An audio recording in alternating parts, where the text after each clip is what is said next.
16 জুলাই যে তারিখ কখনোই ভোলার নয়, ভোলা যাবে না সেই নাম আবু সাইদ। নিশ্চিত মৃত্যু জেনেও সিনা টান করে বুকে গুলি নিয়ে জুলাইয়ের প্রথম শহীদ হবার গৌরব অর্জন করেছিল যেই টকবগে যুবক।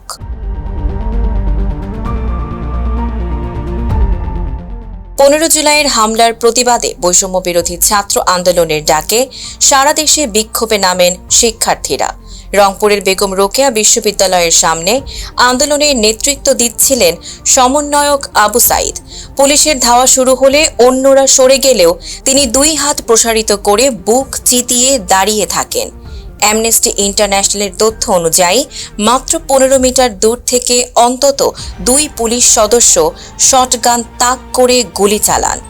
মুহূর্তেই মাটিতে লুটিয়ে পড়েন আবু সাইদ। সেই ভিডিও ছড়িয়ে পড়ে সামাজিক যোগাযোগ মাধ্যমে।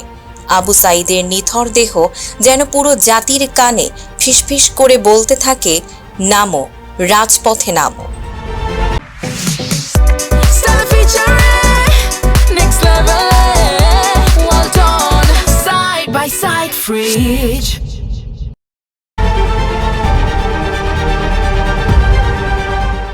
সেদিন শুধু রংপুরই নয়, ঢাকা কলেজ সায়েন্স ল্যাব এলাকায় সংঘর্ষে নিহত হন শাহজাহান ও সবুজ আলী।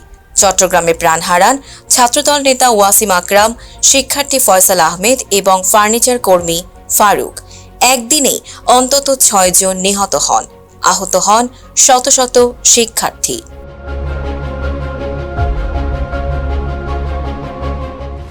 রাজধানীর যাত্রাবাড়ি, সায়েন্স ল্যাব, মতিঝিল, উত্তরা, বাড্ডা, প্রগতি সরণি, বেড়িবাঁধ সহ দেশের বিভিন্ন এলাকায় সড়ক অবরোধ করা হয়। মহাখালীতে রেললাইন অবরোধের কারণে প্রায় 6 ঘন্টা বন্ধ থাকে সারা দেশের ট্রেন চলাচল। ঢাকা চট্টগ্রাম, ঢাকা সিলেট, ঢাকা ময়মনসিংহ সহ একাধিক মহাসড়কও অবরুদ্ধ হয়ে পড়ে।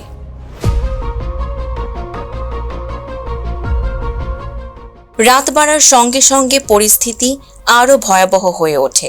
ঢাকা, চট্টগ্রাম, রংপুর, রাজশাহী, বগুড়া ও গাজীপুরে মোতায়েন করা হয় বিজিবি।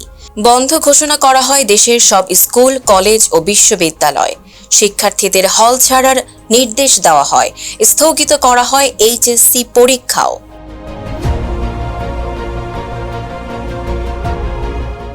16 জুলাই শুধু কয়েকটি প্রাণ হারানোর দিন নয়, আবু সাইদের বুক চিতিয়ে দাঁড়িয়ে থাকার সেই দৃশ্য লাখো মানুষের নীরবতা ভেঙে দিয়েছিল।